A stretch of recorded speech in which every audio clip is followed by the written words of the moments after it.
رسول اللہ صلی اللہ علیہ وسلم کا طریقہ یا تو قرآن میں ہے یا حدیث میں ہے۔ اب رسول اللہ صلی اللہ علیہ وسلم کے طریقے کی اتباع کرنا، اس کی پیروی کرنا کتنا ضروری ہے، اس بات سے ہم سمجھ سکتے ہیں کہ عبادت کی قبولیت تبھی ممکن ہے جب نبی کریم صلی اللہ علیہ وسلم کے سنت یا ان کے طریقے یا ان کے بتائے ہوئے باتوں کے روشنی میں وہ عمل ہو۔ اگر اس کے خلاف ہو تو عمل قابل قبول نہیں ہوں گے۔ اب اسی کے بارے میں یہاں صاحب کتاب شیخ صالح بن سعد السحیمی حفظہ اللہ بیان کرتے ہوئے کہتے ہیں کہ وَأَمَّا الشَّرْطُ الثَّانِي، دوسری شرط یہ ہے، فَمَعْنَاهُ، اس کا مطلب کیا ہے، کہتے ہیں ان یکون العمل، کے عمل ہو، الذی نتقرب بہ الی اللہ، جس عمل کے ذریعے ہم اللہ کے قریب ہونا چاہتے ہیں، جس عمل کے ذریعے ہم اللہ کے قریب ہونا چاہتے ہیں، موافقاً، وہ موافق ہو، تابع ہو، موافقاً مانے اس کے تابع ہو، موافقت کا معنی ہوتا ہے ایک جیسا، جیسا شریعت میں ہو ویسا ہی ہو، تو ہم اس کو کہتے ہیں وہ تابع ہو، لما شرعہ اللہ فی کتابہ، جو کچھ شریعت بنایا ہے اللہ رب العالمین نے اپنی کتاب میں۔ ایک بڑا خوبصورت انداز میں بیان کر رہے ہیں، لما شرعہ اللہ، موافق ہو اس شریعت کے جس کو اللہ تعالی نے بنایا ہے اپنی کتاب میں، او بینہ رسولہ صلی اللہ علیہ وسلم فی سنتہ، یا اللہ کے رسول صلی اللہ علیہ وسلم نے اس کو بیان کیا ہو اپنی سنت میں، لأن دیننا الاسلامی، اس لیے کہ ہمارا اسلامی دین قد اکملہ اللہ تعالی قبل ان ينتقل الرسول الى الرفیق الاعلی، اللہ تعالی نے اس دین کو مکمل کر دیا ہے، کس سے پہلے، اللہ رب العالمین کے پاس رسول اللہ صلی اللہ علیہ وسلم کے منتقل ہونے سے پہلے۔ اس کا مطلب رسول اللہ صلی اللہ علیہ وسلم کے انتقال سے پہلے اللہ تعالیٰ نے اس دین کو مکمل کر دیا ہے۔ مکمل کوئی بھی چیز تب ہوتی ہے جب اس میں کسی بھی چیز کی اضافے کی گنجائش نہ ہو، جب اضافے کی گنجائش ہو تو وہ مکمل نہیں ہے، اور اگر اس میں کوئی کمی کر دیا جائے تو ناقص ہوتا ہے، وہ کم ہو جاتا ہے۔ تو شریعت اسلامیہ، دین اسلام مکمل ہو گیا ہے رسول اللہ صلی اللہ علیہ وسلم کے انتقال سے پہلے۔ فَلَيْسَ هُوَ بِحَاجَةٍ إِلَى مَنْ يَزِيدُ وَيَنْقُصُ، تو یہ دین محتاج نہیں ہے کسی انسان کا جو اس میں اضافہ کرے یا کمی کرے، دین کسی بھی ایسے انسان کا محتاج نہیں ہے جو اس میں کمی کرے یا اس میں زیادتی کرے۔ قال تعالی، اللہ رب العالمین نے فرمایا، الیوم اکملت لکم دینکم، آج میں نے تمہارے لیے دین کو مکمل کر دیا ہے۔ کب کہا؟ حج کے موقع پر، جب اللہ کے رسول صلی اللہ علیہ وسلم حج کرنے گئے ہوئے تھے۔ وَأَتْمَمْتُ عَلَيْكُمْ نِعْمَتِي، اور میں نے اپنی نعمت مکمل کر دی۔ اتمام کا معنی ہوتا ہے ختم۔ کتاب جب ختم ہوتی ہے تو کیا لکھتے تھے پہلے زمانے؟ تمت بالخیر، خیر و خوبی سے ختم ہو گئی، میں نے اختتام کو پہنچی، مکمل ہو گئی۔ وَأَتْمَمْتُ عَلَيْكُمْ نِعْمَتِي، میں نے مکمل کر دیا اپنی نعمت کو تمہارے اوپر۔ وَرَضِيتُ لَكُمُ الْإِسْلَامَ دِينًا، اور میں تم سے دین کے طور پر اسلام سے راضی ہو گیا۔ یہ جو قرآن کی آیت ہے، اس آیت کو سمجھنا بہت ضروری ہے۔ آدمی چاہے تو قرآن کی آیت میں پی ایچ ڈی بھی کر سکتا ہے۔ اتنی عظیم بات اللہ رب العالمین نے اس آیت میں بیان کی، فرمایا کہ آج تمہارے لیے تمہارا دین مکمل کر دیا۔ اس کا مطلب ہوا کہ دین کی تکمیل کا حق صرف اللہ رب العالمین کو ہے، کسی اور کو یہ حق نہیں ہے کہ وہ کہے کہ میں نے دین مکمل کر دیا، میرے ذریعے سے دین مکمل ہوا۔ جیسے کہ بہت سارے لوگ یہ کہتے ہیں کہ اللہ نے دین نازل کی، رسول اللہ صلی اللہ علیہ وسلم نے بیان کیا، اس کے بعد اس میں کچھ کمی تھی تو ہمارے اماموں نے آ کے اس کو مکمل کیا۔ بہت سارے لوگوں کے باتوں میں اس قسم کی باتیں پہلے زمانے میں پائی جاتی تھی، آج ہی بہت سارے لوگ اس طرح کی بات کرتے ہیں کہ یہ نئے نئے مسائل پیدا ہوتے ہیں، آپ قرآن حدیث کے ذریعے کہاں سے اس کو ڈھونڈ کر نکال پائیں گے؟ جو مسئلہ آج پیدا ہو رہا ہے کیا قرآن حدیث میں ملے گا؟ اللہ رب العالمین نے فرمایا میں نے آج تمہارے لیے دین مکمل کر دیا۔ تو دو بات ہوئی، پہلی بات دین کو مکمل کرنا یہ اللہ کا حق ہے، کسی اور کو یہ اختیار حاصل نہیں ہے کہ وہ کہے کہ میرے ذریعے سے، میری وجہ سے بات یہ ہے کہ یہ مکمل ہے. اب اس میں مکمل کے بعد جو ہوگا وہ ایکسٹرا ہوگا، اضافی ہوگی. جو چیز اضافی ہوگی وہ کبھی بھی مکمل کے بعد اس کا حصہ نہیں بن سکتا، اس کو کاٹ کے پھینک دیا جائے گا.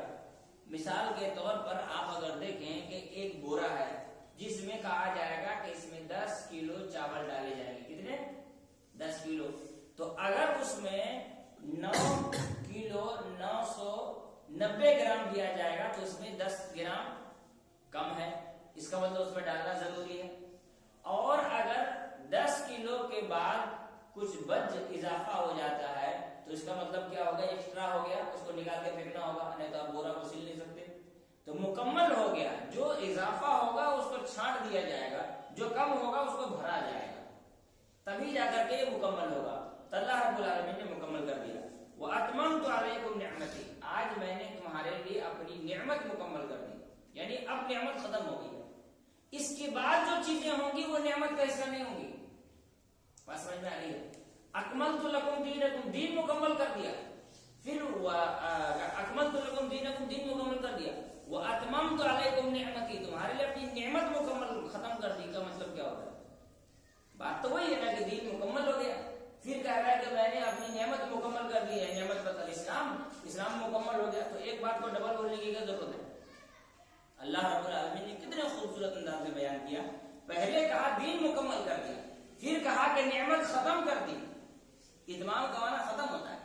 جیسے تراویح پڑھتے ہیں ہم لوگ، جب کیا کہتے ہیں؟ قل اعوذ برب الناس ملک الناس الہ الناس من شر الوسواس الخناس الذی یوسوس فی صدور الناس من الجنۃ والناس. کہہ دیتا ہے جیسے ہی امام کا من الجنۃ والناس سمجھ میں آ جاتا ہے کہ اب قرآن ختم ہو گیا.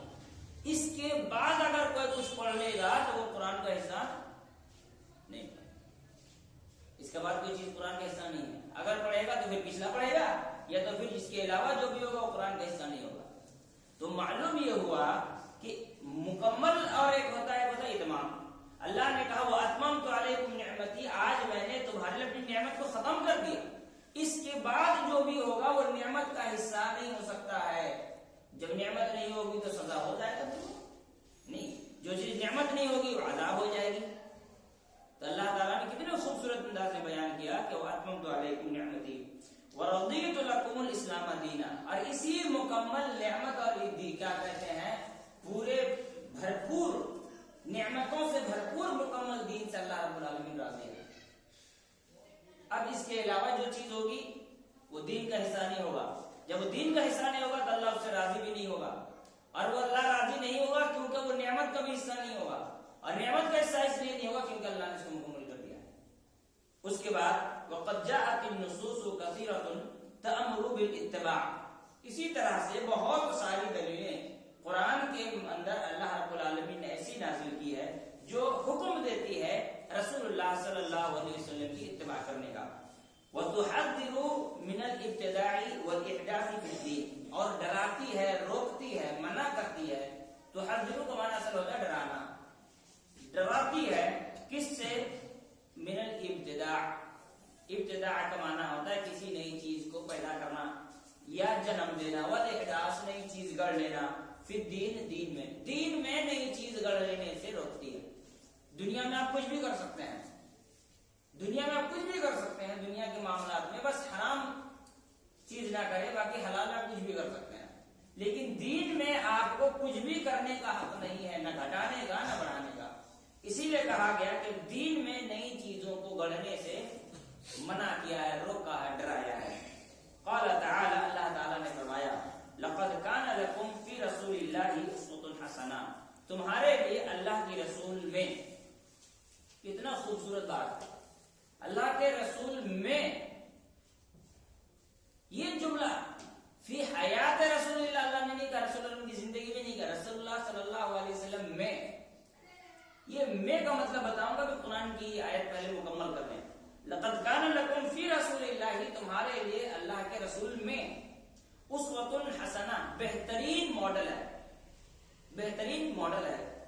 لمن كان يرجو اللہ، جو اللہ رب العالمین کی امید رکھتا ہے، والیوم الآخر، اور آخرت کے دن کی، وذکر اللہ کثیرا، اور کثرت سے اللہ رب العالمین کو یاد کرتا ہے. اب یہاں سمجھے، اللہ تعالیٰ نے فرمایا لقد کانا، لقد مانے یقیناً، اللہ نے جو بھی بات کہی ہے اس میں کسی کو شک ہے؟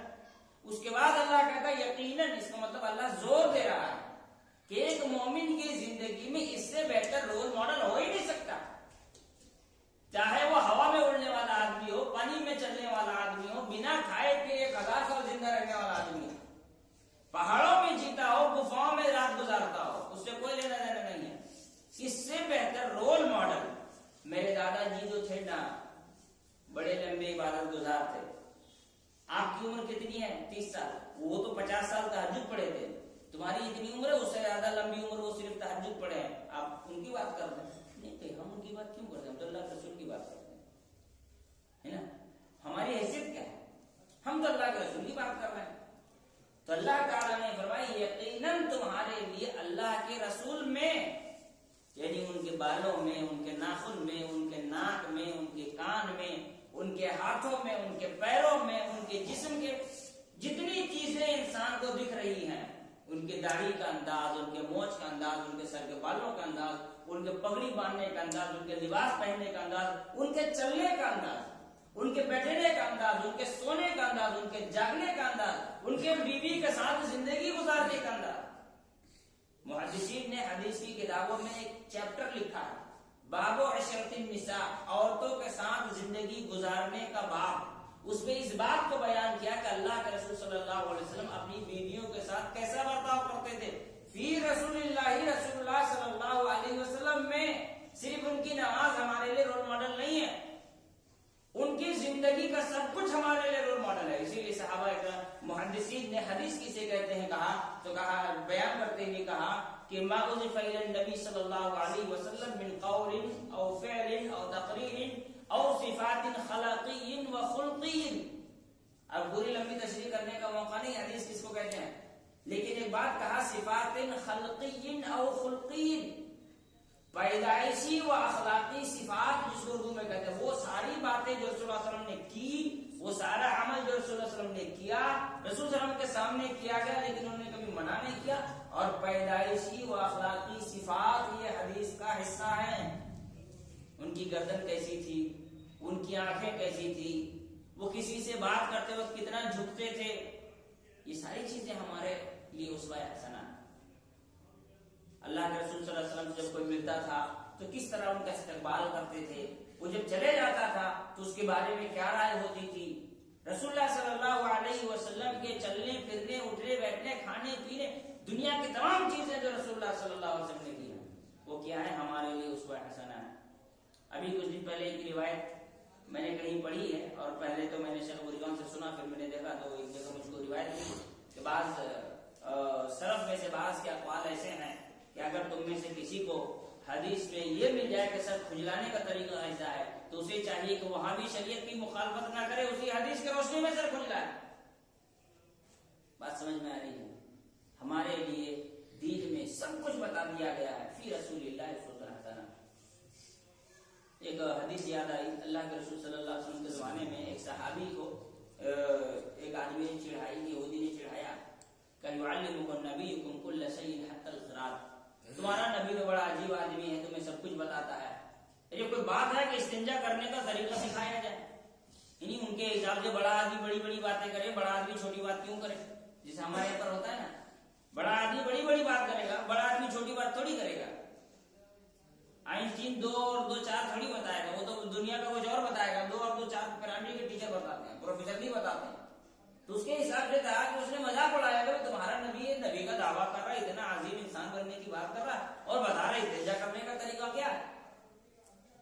تو صحابی نے اس بات کو الٹ دیا اور کیا کہا، اجل فخر کی بات ہے، گھمنڈ کی بات ہے، واقعی ہمارے نبی ایسے ہیں جس نے ہمیں یعلمنا کل شیء، ہر چیز کی تعلیم دی ہے، یہاں تک کہ تمہیں یہ معلوم ہے استنجا کا طریقہ بتایا، میں اور تم کو بتاتا ہوں، ہمیں استنجا کا طریقہ یہ سکھلایا کہ اللہ نستنجی باقل من 3 احجار، کہ ہم 3 ڈھیلے سے کم سے استنجا ہی نہ کریں، یعنی ڈھیلا تو ڈھیلا، اس کی تعداد بھی بتا دی، اگر پانی نہ ملے تو 3 ڈھیلا استعمال کرو، اور ہمیں یہ بھی بتا دیا کہ ہڈی سے اور گوبر سے استنجا مت کیا کرو، یہ بھی ہمیں سکھایا ہے اتنی باریکی کے ساتھ۔ اسی لیے کہا اگر فی رسول اللہ، رسول اللہ صلی اللہ علیہ وسلم کی بیماری بھی ہمارے لیے اس کو احسان، اس کے بعد آگے کیا کہا گیا؟ کس کے لیے ہے؟ لمن کان یرجو اللہ، جس کو اللہ رب العالمین سے امیدیں ہیں، اللہ رب العالمین سے ملاقات کرنا چاہتا ہے، جو جنت جانا چاہتا ہے، جو آخرت کے سلسلے میں ایمان رکھتا ہے اور اللہ رب العالمین کو یاد کرتا ہے۔ یہ الگ سے اللہ نے کہا وذکر اللہ کثیرا، اللہ تعالیٰ کو کثرت سے یاد کرتا ہے کا کیا مطلب ہے؟ ایک تو وہ انسان ہے جو دنیا میں گمراہ ہے، جو دین کو چھوڑ کر کے دنیا کی زندگی گزار رہا ہے، اس کے لیے اللہ کے رسول صلی اللہ علیہ وسلم اسوہ حسنہ ہے۔ اسے چاہیے کہ نبی کے طریقے کو دیکھ کر کے دنیا جینا سیکھے اور آخرت کو بھی بنانا سیکھے۔ اور وہیں پر وذکر اللہ کثیرا، جو کثرت سے اللہ کو یاد کرتا ہے اس کے لیے بھی اللہ کے رسول اسوہ حسنہ ہے۔ کہیں ایسا تو نہیں یاد کرنے میں اتنا آگے نکل گیا ہے کہ اللہ کے نبی کے طور طریقے کو چھوڑ کر اپنے انداز میں اللہ کو یاد کرنا شروع کر دیا۔ امام المتقین بھی وہی ہے، امام المہتدین بھی وہی ہے، اور بیٹوں میں بھی سب سے بہترین بیٹے اپنے والدہ کے بارے میں اور لوگوں کو بیٹا کیسے ہونا چاہیے سکھانے کے بارے میں، اور باپ میں سب سے بہتر وہی ہے، شوہر بھی سب سے بہتر وہی ہے، تاجر بھی سب سے بہتر وہی ہے، مجاہد بھی سب سے بہتر وہی ہے۔ اللہ کے رسول صلی اللہ علیہ وسلم کے بارے میں اللہ نے فرمایا وقال تعالی، اللہ تعالی نے دوسری جگہ فرمایا وما آتاکم الرسول فخذوه وما نهاکم عنه فانتهوا۔ اللہ تعالی نے فرمایا وما آتاکم الرسول، تمہیں رسول جو کچھ دے دے لے لو، وما نهاکم عنه فانتهوا، جس سے روک دے اس سے رک جاؤ۔ اس حدیث کی تشریح میں ایک حدیث بیان ہے، اس آیت کی تشریح میں ایک حدیث بیان کرنا چاہتا ہوں۔ اللہ کے رسول صلی اللہ علیہ وسلم نے فرمایا اذا اتیتکم بامر فآتوا بما استطعتم۔ اس سے پہلے جملہ ہے کہ اذا نهیتکم عن شیء فانتهوا، جب تم میں سے کسی کو میں کسی چیز سے روک دوں تو اس سے رک جایا کرو، اور جب کسی چیز کا حکم دوں تو طاقت بھر اس پر عمل کرو۔ اس کو سمجھنے کی ضرورت ہے، ہمارے سماج میں اس چیز کو جاننے کی ضرورت ہے۔ جب کسی چیز سے روکا جائے تو ٹوٹلی رکنے کا حکم ہے، وہاں پر یہ نہیں کہا گیا کہ طاقت بھر رکو، نہیں، جہاں روکا جائے وہاں مکمل رکو، اور جہاں حکم دیا جائے وہاں طاقت بھر عمل کرو۔ بات سمجھ میں آ رہی ہے؟ اس کا مطلب یہ ہے کہ جتنا ہو سکے اتنا نیکی کرو، لیکن گناہ سے مکمل طور پر پرہیز کرو، بلکہ جتنا ہو سکے اتنا گناہ سے بچو۔ یہ جملہ غلط ہے، حدیث یہ کہتی ہے، اللہ کے رسول صلی اللہ علیہ وسلم نے یہ بیان کیا کہ جب تمہیں کسی چیز سے روک دوں تو مکمل رکو، اور جس چیز کا عمل کرنے کا حکم دوں اس میں جتنی طاقت ہو اتنا عمل کرو۔ اور یہ بھی انسان کو یاد رکھنا چاہیے کہ اللہ تعالیٰ نے دین اسلام میں کوئی ایسی چیز واجب نہیں کی جو انسان کی طاقت سے باہر ہو۔ آدمی کہے گا کہ بیماری کا حالت میں نماز مشکل ہوتا ہے، لیٹے لیٹے آدمی کو نماز پڑھنے کا جب اجازت ہے تو اس سے آگے بڑھ کر انسان کچھ نہیں کر سکتا۔ اس کے بعد اللہ رب العالمین نے یہاں بتایا کہ نبی جو دے وہ لے لو، جس سے روک دیں اس سے رک جاؤ۔ اس کا مطلب یہ ہے جو دیں وہ دین کا حصہ ہے، اور جس سے روک دیں وہ عذاب الہی کا ذریعہ ہے۔ جسے دینا ہے، جو کچھ دے رہے ہیں اسے اپنانا ہے، اسی طریقے پر عبادت کرنی ہے، اور جن چیزوں سے روک دے اس سے مکمل طور پر بچ جانا ہے۔ بھلے وہ یہ تصور نہ کرے چلو نماز روزہ چھوڑیے، کھانے پینے کی چیز تو ہے، کوئی دقت کی بات نہیں ہے، ایسا انسان کو نہیں سوچنا چاہیے، اس زندگی کے ہر حصے میں ہونا چاہیے۔ وقال تعالی، اسی طرح دوسری ایک آیت اور نقل کی گئی، قل ان کنتم تحبون اللہ فاتبعونی یحببکم اللہ، اگر تم اللہ سے محبت کرتے ہو تو تم میری اتباع کرو، اللہ تم سے محبت کرے گا۔ یعنی نبی کے طریقے پر چلنے والے کا سب سے اہم اور سب سے عظیم ترین فائدہ یہ ہے کہ اس کو اللہ کی محبت مل جائے گی، اور جس کو اللہ کی محبت مل جائے اس کو کسی چیز کی کمی ہوگی؟ اللہ تعالیٰ کی محبت۔ ایک حدیث ہے، اللہ کے رسول صلی اللہ علیہ وسلم نے فرمایا جب اللہ تعالیٰ کسی سے محبت کرتا ہے تو جبرائیل علیہ السلام کو بتاتا ہے کہ فلاں انسان سے میں محبت کرتا ہوں، تو جبرائیل علیہ السلام اس انسان سے محبت کرنے لگتے ہیں۔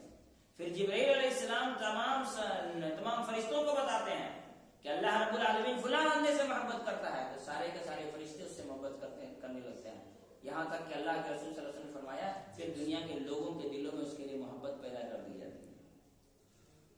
انسان اگر لوگوں کی نظروں میں اچھا بننا چاہتا ہے تو سب سے پہلے اس کو اللہ کی محبت حاصل کرنی ہوگی۔ اللہ کی محبت حاصل کرنے کے لیے نبی کی اتباع ضروری ہے۔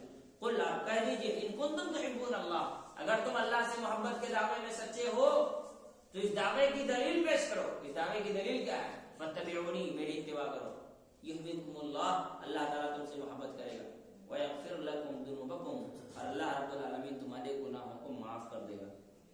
پہلا فائدہ اللہ کی محبت، دوسرا فائدہ گناہوں کی مغفرت۔ اس کا الٹا کر لیں، جو نبی کی اتباع نہ کرے، جو نبی کے طریقے پر نہ چلے، جس کی عبادتیں نبی کے طریقے پر نہ ہو اس آدمی کا کیا حال ہوگا؟ اللہ کی محبت بھی چھین جائے گی، گناہ معاف ہوں گے نہیں، الٹا بڑھ جائے گا۔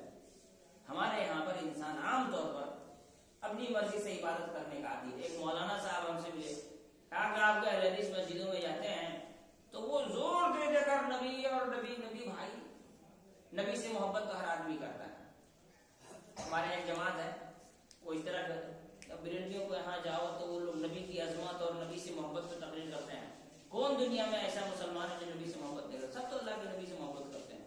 اور اہل حدیث کا یہاں جاؤ تو ہر کسی کو گھسیٹے رہتے ہیں کہ روزہ میں اس طرح سے روزہ رکھو، یہ نبی کا طریقہ ہے، نماز یہ ہے، یہ نبی کا طریقہ ہے۔ بھائی کوئی فیدن کرتا ہے کر دے دو، نہیں کرتا ہے نہیں کرنے دو، اس کا معاملہ ہے، ٹھیک ہے، اس کو جیسے سمجھ میں آ رہا ہے کرنے دو۔ آپ دنیا کو بتائیے نبی کے کھانے کے آداب کیا ہے، نبی کے چلنے کے آداب کیا ہے، نبی کے سونے کے آداب کیا ہے۔ میں نے کہا نبی کے کھانے کا آداب کو آپ کو جاننا ضروری ہے، نبی کی عبادت کا آداب آپ کو جاننے کی ضرورت نہیں ہے۔ آپ کو یہ جاننا ضروری ہے کہ نبی کے جوتا پہننے کا طریقہ کیا تھا، لیکن یہ جاننے کا ضرورت نہیں ہے آپ کو کہ نبی کی عبادت کرنے کا طریقہ کیا تھا، نماز کا طریقہ کیا تھا، روزے کا طریقہ کیا تھا۔ کچھ تو عقل رکھو یار، ایسی کوئی بات کرتا ہے؟ تم کو نہیں کرنی ہے نبی کے طریقے پر بات، منمانی کرنی کرو بھائی، ہم تھوڑی پولیس والے تم کو پکڑے بھی نہیں، قیامت کے دن اللہ جانے تم جانا، لیکن اس طرح سے بات انسان کو نہیں کرنا چاہیے۔ کہتے وَمِنَ السُّنَّةِ أَحَادِيثٌ كَثِيرَةٌ مِنْهَا، کہتے ہیں حدیث میں رسول اللہ صلی اللہ علیہ وسلم کے طریقے پر عبادت کرنے کے سلسلے میں بہت ساری حدیثیں ہیں، منہا اس میں سے چند یہ ہیں۔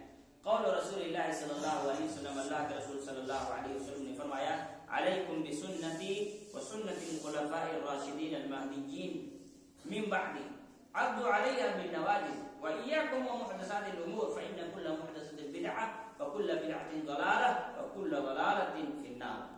اللہ کے رسول صلی اللہ علیہ وسلم نے فرمایا، یہ حدیث بڑی زبردست حدیث، اس کو بہت زیادہ انسان کو سمجھنے کی ضرورت ہے۔ ہمارے یہاں اہل حدیثوں میں بھی کچھ لوگ گمراہی کے شکار ہو رہے ہیں حدیثوں کو نہ سمجھنے کی وجہ سے۔ میں ابھی وہ مسئلہ بتاؤں گا کہاں پر جا کر اٹکتے ہیں لوگ۔ کہتے ہیں علیکم بسنتی، اللہ کے رسول صلی اللہ علیہ وسلم فرمایا کہ لازم پکڑو تم میری سنتوں کو، علیکم تم پر واجب ہے، نبی کا طریقہ نبی کی سنت تم پر واجب ہے، وسنت الخلفاء الراشدین المہدیین من بعدی، میرے بعد ہدایت یافتہ خلفاء کی اتباع کرنی تم پر واجب ہے۔ عضوا علیہا بالنواجذ، اس کو تم دانت سے دبا کر پکڑو۔ انسان دانت سے دبا کر پکڑنے کی بات کیوں کی جا رہی ہے؟ کیونکہ انسان سب سے زیادہ طاقت تبھی لگاتا ہے جب دانت سے کسی چیز کو پکڑتا ہے۔ کوئی چیز دانت میں لگا کر آدمی کھینچتا ہے تو پھٹ جاتا ہے، لیکن دانت سے نکلتا نہیں ہے، اسی لیے کہا اس کو دانت سے دبا کر۔ نواجذ یہ جبڑے کو دانت کو کہا جاتا ہے، آخر کی جو 3 دانت ہوتے ہیں اس کا نواجذ کہا جاتا ہے۔ وَإِيَّاكُمْ وَمُحْدَثَاتِ الْأُمُورِ، اور بچو تم نئی چیزوں کو جنم دینے سے، فَإِنَّ كُلَّ مُحْدَثَةٍ بِدْعَةٍ، کیونکہ ہر نئی چیز بدعت ہے، وَكُلَّ بِدْعَةٍ ضَلَالَةٍ، ہر بدعت گمراہی ہے، اور ہر گمراہی کیا ہے؟ جہنم تک لے جاتی ہے۔ یہاں اس بات پر غور کریں، اللہ نے فرمایا، اللہ کے رسول نے فرمایا میری سنت، میرے خلفائے راشدین کی سنت، اس کے بعد کہا نئی چیزوں کو گڑنے سے اجتناب کرو۔ اس کا مطلب یہ ہوا کہ اللہ کے رسول کی سنت، صحابہ اکرام کی سنت کے علاوہ جو چیزیں ہوں گی وہ نئی چیزیں ہوں گی۔ اللہ کی سنت، نبی صلی اللہ علیہ وسلم کے صحابہ خصوصاً خلفاء راشدین المہدیین کی سنت، ان کے علاوہ جو چیزیں ہوں گی وہ کیا ہوں گی؟ بدعت ہوں گی۔ یعنی صحابہ اکرام کا عمل، رسول اللہ صلی اللہ علیہ وسلم کا عمل، یہ دونوں حجت ہے۔ اب میں یہاں پہ جو بتانا چاہتا ہوں اس پر آپ دھیان دیں۔ ہمارے یہاں کچھ لوگ ایسے ہیں جو اپنی مرضی سے حدیثوں کو سمجھتے ہیں۔ میں نے یہ سمجھا، یہ بات سمجھ میں آئی، صحابہ اکرام نے اس حدیث پر کس طرح سے عمل کیا ہے، ان کی تشریح کیا ہے، ان کی تعلیم کیا ہے، وہ جاننے کی ضرورت نہیں محسوس کرتے ہیں۔ نتیجہ یہ ہوتا ہے کہ گمراہی کے شکار ہوتے ہیں۔ بہت سارے اہل حدیث تراویح نہیں پڑھتے، اپنے آپ کو اہل حدیث کہنے والے بہت سارے تراویح نہیں پڑھتے۔ کیا کہتے ہیں؟ رسول اللہ صلی اللہ علیہ وسلم نے 3 دن پڑھی ہے، اس کے علاوہ پڑھنا کیا ہے؟ بدعت ہے۔ اس کے علاوہ پڑھنا کیا ہے؟ بدعت ہے۔ تو کہا کہ حضرت عمر رضی اللہ تعالیٰ عنہ نے، حضرت عمر رضی اللہ عنہ نے کہا، رسول اللہ نے تو نہیں کہنا۔ اب اس کو سمجھاتے رہیے، وہ اپنی دلیل ٹھپتا رہے گا، ماننے کو تیار نہیں ہوگا۔ اس کو یہ حدیث سنائیے کہ اللہ تعالیٰ نے کہا میری سنت اور خلفائے راشدین جو ہیں ان کی سنت۔ خلفائے راشدین میں نہیں بھی تو خلافہ پلورل ورڈ ہے، پلورل کے لیے عربی میں 3 آتے ہیں، اگر 2 کو بھی پلورل پکڑیں گے تو بھی حضرت عمر سیکنڈ ہے، تو بھی حضرت عمر سیکنڈ ہے، اگر 2 کا بھی پلورل پکڑیں گے تو بھی حضرت عمر سیکنڈ ہے نا. تو حضرت عمر رضی اللہ عنہ خلفائے راشدین میں سے ہیں. حضرت عمر کا عمل کبھی بھی رد نہیں ہو سکتا، کیونکہ اللہ کے رسول صلی اللہ علیہ وسلم نے فرمایا میری سنت، میرے خلفائے راشدین کی سنت پر عمل کرو، اور پھر کہا کہ نئی چیزوں سے اجتناب کرو، نئی چیزوں کو جنم مت دو. یعنی نبی کی سنت صحابہ کرام کے اعمال کے علاوہ جو ہوں گی وہ چیزیں بدعت ہوں گی. نبی کا عمل، صحابہ کرام خصوصاً خلفائے راشدین کا عمل، یہ کبھی بھی بدعت نہیں کہلائیں گے. اس حدیث کی روشنی میں جو آدمی یہ کہتا ہے کہ 3 دن سے زیادہ تراویح نہیں پڑھنی چاہیے، اور اسی حدیث کی روشنی میں یہ بات سمجھ میں آنی چاہیے کہ نبی صلی اللہ علیہ وسلم نے فرمایا میری سنت میں صحابہ کی سنت کا مطلب ہوا کہ میں جب اس دنیا سے چلا جاؤں تو میرے دین پر میرے صحابہ کیسے عمل کر رہے ہیں ان کی تعلیمات تمہارے لیے ضروری ہیں، کیونکہ تم نے مجھے عمل کرتے نہیں دیکھا، میرے صحابہ کرام نے دیکھا ہے. اب تم کو مجھ تک جوڑنے والی چیز کیا ہے؟ میرے صحابہ کرام کا عمل ہے. اس لیے کہ اللہ کے رسول نبی تھے، ان کے ساتھ بہت ساری ایسی چیزیں ہوتی تھی جو ہمارے ساتھ نہیں ہے. جیسا کہ اللہ کے رسول صلی اللہ علیہ وسلم نے ایک دفعہ صحابہ کرام کو 100 وصال سے منع کیا، مطلب کنٹینیو روزہ رکھنا بنا افطار کیے ہوئے. تو کچھ صحابہ کرام رکھ رہے تھے، اللہ کے رسول صلی اللہ علیہ وسلم نے کہا کہ ٹھیک ہے، انہوں نے کہا آپ رکھتے ہیں ہم بھی رکھیں گے، تو منع کیا، لیکن جذبہ تھا کہ نہیں نبی کی اتباع کریں گے، بس رکھ رہے تھے. اللہ کے رسول صلی اللہ علیہ وسلم بھی روزہ رکھنا شروع کر دیے. کئی دن روزہ رکھنے کے بعد صحابہ کرام کی ہمت ٹوٹ گئی، رسول اللہ صلی اللہ علیہ وسلم کنٹینیو روزہ رکھتے جا رہے ہیں. تو اللہ کے رسول صلی اللہ علیہ وسلم نے کہا کہ دیکھو میری برابری سے پرہیز کرو، کیونکہ انی اسقی و اطعم، غالباً حدیث کے یہ الفاظ ہیں کہ اللہ تعالیٰ مجھ کو غیب سے کھلا دیتا ہے، پلا دیتا ہے، یعنی بنا کھائے بھی میرے بدن میں کمزوری نہیں ہوتی، یہ اللہ کی طرف سے ہے. یہ صحابہ کرام کے ساتھ نہیں تھا. اسی لیے نبی صلی اللہ علیہ وسلم کی حدیث پر ہم عمل کیسے کریں؟ ہم کہتے کہ بھائی نبی کے ساتھ ایسا تھا، ہم کیسے کر سکتے ہیں؟ تو اللہ تعالیٰ کہے گا کہ میرے نبی کے صحابہ کے ساتھ تو نہیں تھا نا، انہوں نے کیا نا، تم بھی کر سکتے ہو. نبی صلی اللہ علیہ وسلم نے جنت دیکھا تھا، جہنم دیکھا تھا، معراج پر گئے تھے، اللہ تعالیٰ سے بات کی تھی. تو نبی صلی اللہ علیہ وسلم کے ساتھ جو چیزیں تھی وہ صحابہ کرام کے ساتھ تھی. وہ نہ معراج پر گئے تھے، نہ جنت دیکھے تھے، نہ جہنم دیکھے تھے، نہ اللہ سے ان کی بات ہوئی تھی، لیکن اس کے باوجود وہ اللہ کے نبی صلی اللہ علیہ وسلم کے دین پر عمل کر سکے. اس کا مطلب ہر عام انسان اس پر عمل کر سکتا ہے. اب یہاں پہ ایک چیز اور سمجھنے کی، اللہ کے رسول صلی اللہ علیہ وسلم نے فرمایا کہ میں جب سوتا ہوں تو میری آنکھیں سوتی ہیں، میرا دل نہیں سوتا ہے. یہ ہر انسان کے ساتھ نہیں ہے. حضرت عائشہ رضی اللہ تعالیٰ عنہا نے ایک مرتبہ دیکھا رسول اللہ صلی اللہ علیہ وسلم وضو بنائے، 4 رکعت نماز پڑھے، پھر سو گئے، پھر جا کے پھر نماز پڑھے، وضو ہی نہیں بنایا. جبکہ شریعت یہ کہتی ہے کہ آدمی اگر سو جائے تو اس کو وضو بنانا واجب ہے، وضو ٹوٹ جاتا ہے سونے سے. تو 4 رکعت پڑھے، پھر سو گئے، پھر جا کے پھر رسول اللہ پڑھی. تو حضرت عائشہ رضی اللہ تعالیٰ عنہا نے پوچھا اللہ کے رسول صلی اللہ علیہ وسلم آپ سو کے جاگے تو آپ نے وضو نہیں بنایا؟ تو کہا عائشہ ان عینی تنام ولا ینام قلبی، عائشہ میرا دل جاگتے رہتا ہے بھلے میری آنکھیں سو جائیں. تو یہ اللہ کے رسول کے ساتھ خاص ہے، صحابہ کرام کے ساتھ نہیں ہے. اسی لیے صحابی ہمارے لیے وہ کڑی ہے جو ہم کو نبی تک جوڑے گی، نبی سے جوڑے گی. ہر وہ عمل جو نبی نے کیا لیکن صحابی نے نہیں کیا، سمجھ جانا ہے کہ نبی کے ساتھ خاص ہے. بات سمجھ میں آ رہی ہے؟ اسی لیے اللہ کے رسول صلی اللہ علیہ وسلم نے کہا میری سنت میرے صحابہ کرام کی سنت. عام طور پر جب لوگ کیا کہتے ہیں خود سے 2-4 لائن پڑھ لیتے ہیں تو صحابہ کرام سے آگے نکل جاتے ہیں. وہ کہتے ہیں وہ صحابی نے سمجھا ہم بھی سمجھ لیں، صحابی بھی امتی ہم بھی امتی. اللہ کے بندے صحابی امتی ہیں لیکن اللہ تعالیٰ نے ان کو ہمارے لیے حجت بنا دیا ہے، دوسرے لوگ ہمارے لیے حجت نہیں ہیں. تو پھر اس کے بعد اللہ کے اس کے علاوہ ایک اور حدیث ہے. اللہ کے رسول نے فرمایا ترخص فیکم امرین لن تضلوا ما تمسکتم بهما کتاب اللہ و سنتی. میں تمہارے درمیان 2 چیزیں چھوڑ کر جا رہا ہوں. لن تضلوا بعدی ما تمسکتم بهما، جب تک تم ان کو مضبوطی سے پکڑے رہو گے کبھی بھی گمراہ نہیں ہوگے. میرے بعد گمراہ نہیں ہوگے جب تک تم اس کو مضبوطی سے پکڑے رہو گے. ایک کتاب اللہ و سنتی، ایک اللہ کی کتاب اور میری سنت. بڑی زبردست بات. گمراہی کا علاج، وہ بہت سارے وہ کیا کہتے ہیں وہ چورن بیچنے والے آتے ہیں نا، 1000 بیماری کا علاج اسی چورن سے بتاتے ہیں. پیٹ بھی صاف ہوگا، آنکھ بھی ٹھیک ہوگا، سر کا درد بھی ٹھیک ہوگا، بلڈ بھی ٹھیک ہوگا، کھجلی بھی ٹھیک ہوگی، کھانسی بتاتے ہیں نا. تو ہر بیماری کا علاج کیا ہوتا ہے؟ وہ ایک چورن ہوتا ہے. اللہ تعالیٰ نے ایسا کوئی چورن بنایا ہے کہ نہیں معلوم، لیکن رسول اللہ صلی اللہ علیہ وسلم نے بتا دیا کہ یہ 2 دوا ہے، جو ان دونوں کو لازم پکڑے گا اس کی ہر بیماری کا علاج ہے۔ ایک اللہ کی کتاب اور دوسری رسول اللہ صلی اللہ علیہ وسلم کی سنت۔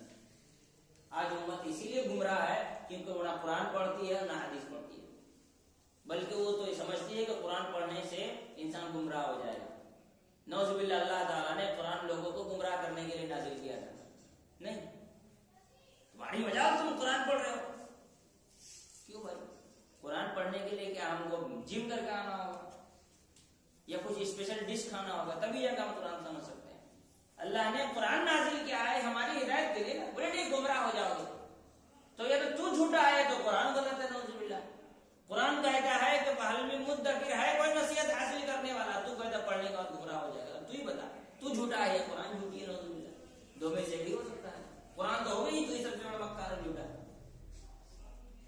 آدمی قرآن سے جتنا دور ہوگا، جب بھی کوئی مسئلہ لے کر آتا ہے، امام صاحب مجھے نصیحت مجھ کو بتائیے، بہت میں سمجھ نہیں پا رہا ہوں، یہ عالم بولتا ہے یہ کیجیے، وہ عالم بولتا ہے وہ کیجیے، کوئی آپ راستہ بتائیے۔ تو میں کہتا ہوں کہ میں جو بولتا ہوں میں وہی بتاؤں گا نا تم کو، تمہارے امام کہتے ہیں فیدن مت کرو، میں کہتا ہوں کرو، اب تم مجھ سے جواب مانگنے آئے ہو انصاف سے بتائیے، تو میں وہی بتاؤں گا جو ہمیشہ بتاتا ہوں، میں الگ سے تمہارے کان میں کچھ تو الگ سے بتاؤں گا نہیں۔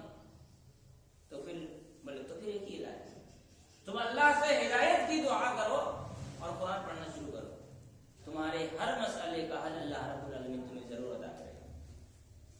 دھیرے دھیرے اللہ تعالیٰ تمہارے ذہن کو قرآن کی برکتوں سے ایسا بنائے گا کہ تم شریعت سمجھنے کے قابل ہو جاؤ گے۔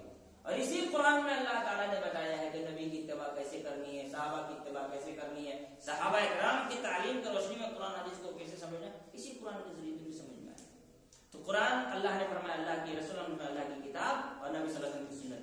وقال، ایک حدیث میں یہ ہے کہ من احدث فی امرنا ھذا ما لیس منہ فہو رد، جو ہمارے اس معاملے میں مطلب دین کے معاملے میں کوئی نئی چیز گڑتا ہے، ما لیس منہ، جو اس میں سے نہیں ہے، یعنی جو ہم نے بتایا اس میں سے نہیں ہے۔ یہ بڑا زبردست کیا ہے، فی امرنا ھذا ما لیس منہ، ہمارے اس معاملے میں کوئی ایسی چیز گڑتا ہے جو اس میں سے نہیں ہے نا۔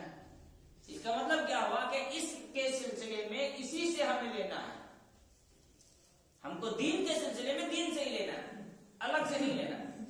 فہو رد، تو رد ہو جائے گا، یہ اللہ کے قابل قبول نہیں ہے۔ تو پھر یہ تو بیوقوفی ہوئی، انسان ڈھیر ساری عبادت کر لیا اور وہ قبول بھی نہیں ہوئی، تو وہ تو وہی لوگ ہوں گے جو قیامت کے دن خوب عبادت کر کے اللہ کے سامنے تھکے ہارے آئیں گے، عبادت کر کے تھک گئے ہوں گے، لیکن ان کی تھکاوٹ ان کے لیے عذاب بن جائے گی۔ کیوں؟ اس لیے کہ نبی کے طریقے پر انہوں نے عبادت نہیں کی۔ اللہ تعالیٰ نے ایسے ہی لوگوں کے بارے میں کہا ہے، قیامت کے دن ایسے لوگ آئیں گے جو تھک کر عبادت سے تھک گئے ہوں گے، قرآن میں اس کا بھی ذکر موجود ہے۔ اسی طرح اللہ کے رسول صلی اللہ علیہ وسلم نے بڑی زبردست حدیث ہے، اللہ نے فرمایا ما بعث اللہ من نبی الا کان حقا علیہ ان يدل امته على خیر ما يعلمه لهم وينذرهم شر ما يعلمه لهم۔ اللہ کے رسول صلی اللہ علیہ وسلم نے فرمایا کہ اللہ تعالیٰ نے کوئی بھی نبی ایسا نہیں بھیجا ہے مگر ان کے لیے ضروری تھا کہ وہ اپنی امت کو ہر وہ چیز جسے اچھا سمجھے ضرور بتائیں اور ہر وہ چیز جسے برا سمجھے اس سے ضرور روک دیں۔ بعض جب میں نے یہ حدیث تلاش کرنے کی کوشش کی تو تھوڑے الگ الفاظ کے ساتھ یہ حدیث مجھ کو صحیح مسلم میں ملی ہے، ان الفاظ کے ساتھ نہیں ملی، تھوڑے الگ الفاظ کے ساتھ ملی ہے کہ اللہ کے رسول صلی اللہ علیہ وسلم، لیکن معنی یہی ہے کہ اللہ تعالیٰ نے جتنے بھی نبی بھیجا ہے ہر نبی پر یہ واجب تھا کہ ہر وہ عمل انسان کو بتلائیں جو ان کے لیے فائدہ مند ہیں اور ہر اس عمل سے روکے جو ان کے لیے نقصان دہ۔ اس کا مطلب کیا ہوا؟ کوئی آدمی اگر یہ تصور کرتا ہے کہ نبی نے جو چیز نہیں بتائی وہ بھی ہمارے لیے مفید ہے، تو اس کا مطلب جو واجب تھا وہ نبی کر کے نہیں گئے، خیانت کر گئے۔ کیا اللہ تعالیٰ نے فرمایا کہ نبی پر یہ واجب تھا کہ ہر وہ عمل جو ان کے لیے مفید ہو وہ بتا کر دے جائے۔ آج ہمیں کوئی ایک ایسا عمل ایسا لگتا ہے کہ یہ مفید ہے، اچھا ہے، لیکن نبی نہیں بتایا، تو نعوذ باللہ ہم یہ ثابت کر رہے ہیں کہ ہمارا ایمان نبی پر یہ ہے کہ نعوذ باللہ نبی صلی اللہ علیہ وسلم خیانت کر کے صحیح بات مکمل طور پر بتا کے نہیں گئے۔ بات سمجھ میں آ رہی نا؟ بدعت پر عمل کرنا اس لیے ایسے ہی اتنا نقصان دہ نہیں ہے۔ اللہ کے رسول صلی اللہ علیہ وسلم نے جو بدعا کی ہے کہ اللہ کی لعنت ہو اس انسان پر، من آوا محدثا، جو کسی بدعتی کو پناہ دیتا ہو، ایسے نہیں کہا، کیونکہ وہ نبی کے سچائی پر، ان کی ایمانداری پر ڈاکہ ڈالتا ہے، شک کرتا ہے، اور نبی کی سچائی ایمانداری پر شک کرنا کسی بھی صورت میں کسی بھی مومن کو اسلام کے دائرے میں رکھ نہیں سکتی، اس کو باہر ہی نکل دے گی۔ اللہ کے رسول نے کیا فرمایا؟ اللہ نے، اس حدیث میں ہے کہ اللہ نے مجھ سے پہلے جتنے بھی نبیوں کو بھیجا ان تمام نبیوں پر یہ واجب تھا کہ ہر وہ عمل جو اچھا ہو بتا دیں، ہر وہ عمل جو نقصان دے اس کو اس سے روک دیں، تو ہر وہ عمل۔ ابھی وہ ایک حدیث اس کتاب میں نہیں ہے لیکن بتا دیتا ہوں، اس کے بعد کیا کہتے ہیں بہت ساری چیزیں ہیں جو میں انشاءاللہ بعد میں بتاؤں گا، ترجمہ کر کے بعد میں یہاں پہ جو بتایا گیا ہے۔ تو ابھی یہ میں بتا رہا ہوں کہ اللہ کے رسول صلی اللہ علیہ وسلم ہر وہ چیز جو مفید ہے وہ بتا گئے، ہر وہ چیز جو نقصان دہ ہے اس سے روک کر گئے۔ اس کا مطلب کیا ہوتا ہے؟ اللہ تعالیٰ نے قرآن مجید میں کہا کہ کسی مسئلے میں جھگڑا ہو جائے تم فردو الی اللہ ورسول، اللہ اس کے رسول کی طرف لوٹاؤ۔ اگر ہم یہ تصور کریں کہ اس مسئلے کا حل رفیقاً کرنا چاہیے کہ نہیں کرنا چاہیے، اس کا حل قرآن سے حدیث سے نہیں نکال سکتے ہیں، یہ پیر سے مانگنا چاہیے کہ نہیں مانگنا چاہیے، اس کا ہم قرآن حدیث سے نہیں نکال سکتے ہیں، تو ایسی صورت میں وہ یہ کہنا چاہتا ہے عملی طور پر یا ایمانی طور پر کہ اللہ تعالیٰ نے انسان سے مذاق کیا، کیونکہ اللہ نے کہا کہ جھگڑے کا حل قرآن سے اور حدیث سے نکالو، اللہ اس کے رسول کی طرف تعلیم سے نکالو، اور وہ کہتا ہے قرآن حدیث میں بات ڈھونڈ کر نہیں ملے گی۔ قیامت کی صبح تک کوئی مسئلہ ایسا نہیں پیدا ہوگا جس کی تار نبی صلی اللہ علیہ وسلم کی تعلیم سے جا کر نہ ملتی ہو اور وہاں سے مسئلہ حل نہ ہوتا۔ یہ ہماری کمزوری ہے کہ ہم وہاں تک نہ پہنچ سکیں، یہ ہماری کمزوری کم علمی ہے کہ ہم وہاں تک نہ پہنچ سکیں۔ بعض علماء اکرام نے یہاں تک بات کہی ہے کہ اسلاف میں ایسے ایسے ائمہ ایسے ایسے علماء گزرے ہیں کہ ان کی کتابوں میں کوئی ایسا مسئلہ دنیا میں نہیں ہے جو ان کی کتابوں میں نہ مل سکے، جیسے شیخ الاسلام ابن تیمیہ رحمۃ اللہ علیہ کی کتاب جو مجموعۃ الفتاوی تقریباً 36 سے 37 جلدوں میں ہے، کہتے ہیں کہ دنیا کا ہر مسئلہ آپ ڈھونڈیے کچھ نہ کچھ اس کتاب میں آپ کو مل ہی جائے گا قرآن حدیث کی روشنی میں۔ ابھی کچھ دن پہلے ایک جگہ پڑھ رہا تھا کہ جس نے بلوغ المرام کی شرح سبل السلام پڑھ لی تو اس کی زندگی میں جتنے سوال آئیں گے ہر سوال کا جواب اس کو اس کتاب سے مل جائے گا، بلوغ المرام کی شرح۔ اب آپ سوچئے کہ ائمہ نے ایسی ایسی کتابیں قرآن حدیث کی تشریح میں صحابہ اکرام کی تعلیمات کی روشنی میں لکھی ہے کہ زندگی کا ہر مسئلہ حل ہو سکتا ہے، شرط یہ ہے کہ ہم ایمانداری سے سچائی سے اس کو تلاش کرنے کی کوشش کریں۔ تو اللہ کے رسول صلی اللہ علیہ وسلم نے فرمایا کہ کوئی بھی عمل انسان کا جو اس کے لیے مفید ہے اللہ کے رسول نے نہ بتایا ہو ایسا نہیں ہو سکتا ہے، اور کوئی بھی عمل جو اس کے لیے نقصان دہ ہے رسول صلی اللہ علیہ وسلم نے اسے نہ ڈرایا ہو نہ روکا ہو، یہ ایسا نہیں ہو سکتا ہے۔ یہی وجہ ہے کہ صحابہ اکرام رضی اللہ تعالیٰ عنہ رضوان اللہ علیہم اجمعین ایسے لوگوں پر بھڑک جاتے تھے جو نبی صلی اللہ علیہ وسلم کی تعلیمات کے خلاف عمل کیا کرتے تھے۔ چنانچہ یہاں آگے کہتے ہیں فقد دلت هذه النصوص ما جاء في معناها على وجوب تجرید المتابعة لرسول الله صلی اللہ علیہ وسلم انه لا قبول لعمل بدون ذلك مهما كان ذلك العمل۔ کہتے ہیں کہ یہ نصوص یعنی قرآن، نصوص کا مطلب قرآن کی آیت اور حدیث، نصوص مانے دلیل، یہ دلیلیں یہ واضح کر دیتی ہیں کہ جو کچھ بھی انسان عمل کرتا ہے اگر اسے نبی صلی اللہ علیہ وسلم کی اتباع کے ساتھ ہو، خلق خالص اتباع کے ساتھ ہو، تجرید المتابعہ، تجرید کا معنی ہوتا ہے خالی کر دینا، اتباع کے لیے خالی کر دینا، یعنی ہر وہ عمل جس میں انسان جس کے ذریعے اللہ کے قریب ہونا چاہتا ہے اس کو نبی صلی اللہ علیہ وسلم کی اتباع کے لیے خالی کر دینا ہے، اس میں کسی کی ملاوٹ نہ ہو۔ کیا ہے کہ انہ لا قبول لعمل، کوئی بھی عمل قبول نہیں ہوگا بدون ذالک، اس کے علاوہ، کس کے؟ خلوص اور نبی کے طریقے کے علاوہ، مہما کان ذالک من العمل، چاہے وہ کچھ بھی عمل کیوں نہ ہو، مہما کان ذالک العمل، چاہے وہ کچھ بھی عمل کیوں نہ ہو، کیسا بھی عمل کیا ہو، کتنا سارا بھی عمل کیوں نہ ہو۔ آدمی اگر ساری زندگی 80 سال کی زندگی میں سمجھے 20 سال سے تہجد پڑھنا شروع کیا اور مرنے سے پہلے تک وہ تہجد پڑھتا رہا ہو اور تہجد پڑھتے ہی مر گیا ہو، سجدے کی حالت میں اس کی موت کیوں نہ آ گئی ہو، اگر نبی کے طریقے کے مطابق نہیں تھا تو ایک کو کیا کہتے ہیں نیکی اس کو نہیں ملنے والی ہے۔ ساری زندگی عبادت کر کے نبی کے طریقے میں ہو تو عمل قبول نہیں ہوگی۔ وقد احدث كثير من المسلمين امورا ظنوها من الدين وهي ليست من الدين، بہت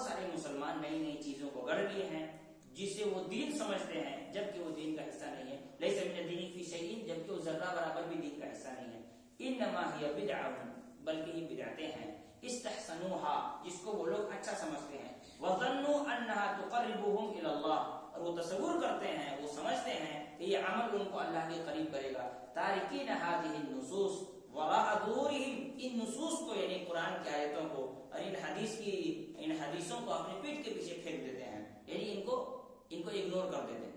وراء ظهورهم کا مطلب یہ سمجھیں ان کو اگنور کر دیتے ہیں، وَكَأَنَّهُمْ لَمْ يَسْمَعُوا بِهَا، اور ایسا بیہیویئر ہے ان کا جیسے کہ انہوں نے قرآن کی آیتوں کو سنا ہی نہ ہو، حدیث رسول کو سنا ہی نہ ہو۔ وَمِنْ أَمْثِلَةِ ذَلِكَ، اس کی مثال کیا ہے؟ کہتے ہیں مَا أَحْدَثُوهُ مِنْ أَدْعِيَةٍ وَأَذْكَارٍ وَابْتِهَالَاتٍ يَتَغَنَّوْنَ بِهَا بَعْدَ كُلِّ صَلَاةٍ وَفِي أَوْقَاتٍ مُعَيَّنَةٍ۔ یہ بڑی عام بات ہے جو ہمارے یہاں مشہور ہے۔ کہتے ہیں ان کی مثالوں میں سے وہ خوبصورت سجی ہوئی رلا دینے والی دعائیں ہیں جس کو لوگ گنگناتے رہتے ہیں، گاتے رہتے ہیں، جن کو وہ گاتے رہتے ہیں ہر نماز کے بعد کچھ خاص موقع پر جو گڑھ لیے ہیں لوگ پڑھتے چلے جاتے ہیں۔ وَقَدْ تَرَكُوا تِلْكَ الْأَذْكَارَ الَّتِي بَيَّنَهَا رسول اللہ صلی اللہ علیہ وسلم، اور ان اذکار کو، دعاؤں کو چھوڑ دیتے ہیں جن کو رسول اللہ صلی اللہ علیہ وسلم نے بیان کیا ہے بعد کل صلاۃ، نماز کے بعد۔ اب دیکھیں نماز کے بعد جو دعائیں ہیں ان دعاؤں کا اہتمام چھوڑ کر کے سلام پھیرا نہیں، اللہم آمین کہہ کر شروع کر دیتا آدمی دعا کرنا، پھر اس میں کچھ دعائیں ہوتی ہیں، کچھ دعائیں اپنے طرف سے بنا لیتے ہیں، کچھ بھی کرتے ہیں۔ نماز کے بعد کی دعا پر ایک واقعہ یاد ہے، میں میرے سسرال میں تھا تو میں خطبہ ہو رہا تھا تو میں پہنچا نماز پڑھنے کے لیے، تو ایک مولانا خطبہ دے رہے تھے، تو خطبے کے بیچ میں پہنچا تو میں سنت پڑھ کے بیٹھ گیا کنارے۔ نماز کے بعد خطبے غالباً میری ایک رکعت چھوٹ گئی تھی، تو میں نماز دہرا رہا تھا، ایک رکعت دہرا رہا تھا، تو بازو میں ایک بزرگ بیٹھا تھا جو لڑکا نماز پڑھایا تھا، نوجوان لڑکا تھا، وہ سلام پھیرنے کے بعد دعا کے لیے ہاتھ نہیں اٹھایا، تو ایک بوڑھا بیٹھا بولا کمبخت مولوی ہے دعا نہیں کرے گا، ابھی مزیدار بات لاسٹ میں ہے، ابھی میں مسکرائی، بولا کمبخت مولوی دعا نہیں کرے گا، چلو سنت پڑھتے ہیں۔ وہ کھڑے ہو کر سنت شروع کیا کہ مولوی دعا شروع کر دیا، ابھی بیچارہ جلدی نماز ختم کرنے گیا، جیسے اس کی سنت ختم ہوئی اس کی دعا ختم ہو گئی۔ تو وہ بوڑھا کیا بول رہا ہے، آج دعا پڑھ کے کوئی فائدہ ہی نہیں ہوا، تو بولا آج دعا پڑھ کے کوئی فائدہ ہی نہیں ہوا، یہ تو ہو گیا۔ نماز بعد میں اس لڑکے سے ملا، میرے عمر کا رہا ہوگا، 1 سال بڑا ہے کہ 1 سال چھوٹا رہا ہوگا، زیادہ فرق نہیں تھی، تو میں نے اس سے کہا کہ بھائی تم نے نماز پر دعا کی تو ادھر پڑھے، بالکل نہیں بولیے گا، کچھ مار کھانا نہیں ہے مجھ کو۔ میں نے کہا کہ بھائی تم مار تو مت کھا، لیکن تو جنازے کی دعا کیوں پڑھا؟ قسم خدا کی بول رہا ہوں، مسجد میں وہ اللہم اغفر لحینا میتنا یہ پڑھا، تو بولا کہ سب مردہ تو ہے، بھیج دیے سب کو قبرستان، لیجیے کروائیے گا مولوی سے زبردستی دعا، کیا پڑھ دے گا آپ کو پتہ نہیں چلے گا۔ کبھی مولوی بولتا ہے اللہ انتقام کے زبان سے ان کی بیویوں کو طلاق دلا دے، وہ تو ابھی پڑھ رہا ہے، آپ کیا کر لیجیے، آپ کو کچھ سمجھ تو ہے نہیں، ہم کالا اچھا بھائی برابر جو کہتے ہیں یوپی وہی حال ہو جائے گا، تو کیا کیجیے گا آپ بولیے؟ تو زبردستی نہیں، دین کو سمجھ کے عمل کیجیے، اس طرح نہیں کیا جاتا ہے۔ تو کیا ہے وہ وَتَرَكُوا تِلْكَ الْأَذْكَارَ الَّتِي بَيَّنَهَا رسول اللہ صلی اللہ علیہ وسلم بعد كل صلاۃ، نماز کے بعد رسول اللہ نے دعائیں بتائی اس کو چھوڑ دیتے ہیں۔ بل إِنَّهُ عَلَّمَ أُمَّتَهُ أَذْكَارًا لِجَمِيعِ الْأَوْقَاتِ، پھر یہاں کہتے ہیں کہ بلکہ اللہ کے رسول صلی اللہ علیہ وسلم نے انسان کو سکھایا ہر وقت کی دعائیں، کوئی بھی وقت اٹھا کر دیکھ لیجیے اس وقت کی دعا حدیث میں موجود ہے، قرآن میں موجود ہے، شادی سے پہلے سے لے کر میت کے دفنانے تک ہر چیز کی دعائیں موجود ہیں۔ اب سوچیے جس نبی نے بیوی سے جمع کرنے کی دعا بتا دی ہو وہ کچھ باقی رکھیں گے؟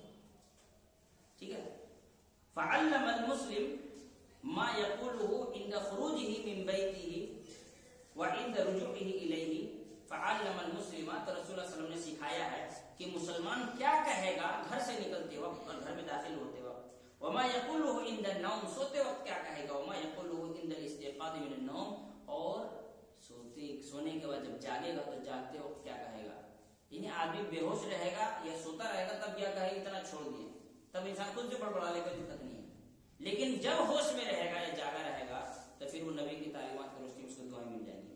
وقال صلی اللہ علیہ وسلم، اور رسول اللہ نے فرمایا انی لاستغفر اللہ واتوب الیہ فی اليوم اکثر من 70 مرہ، کہ میں اللہ تعالیٰ سے استغفار کرتا ہوں اور اللہ کی طرف رجوع کرتا ہوں دن میں 70 سے زائد مرتبہ. اس کا مطلب کیا ہوا؟ جب آپ کو سمجھ میں نہیں آیا کہ اس خالی وقت میں کیا کروں، اب استغفار پڑھنے لگے. خالی ہوں، اس وقت کی دعا کیا ہے؟ استغفار کرو. اس وقت کی دعا ڈھونڈ کر نہیں ملے، آپ استغفار کرنا شروع کر دیجیے. آج ہم اپنے سبق کو ختم کرتے ہیں. اس کے بعد اور بھی کیا کہتے ہیں باتیں ہیں جو انشاءاللہ اگلے درس میں اور مزید کچھ احادیث کی روشنی میں انشاءاللہ گفتگو کریں گے. اللہ تعالی ہم تمام لوگوں کو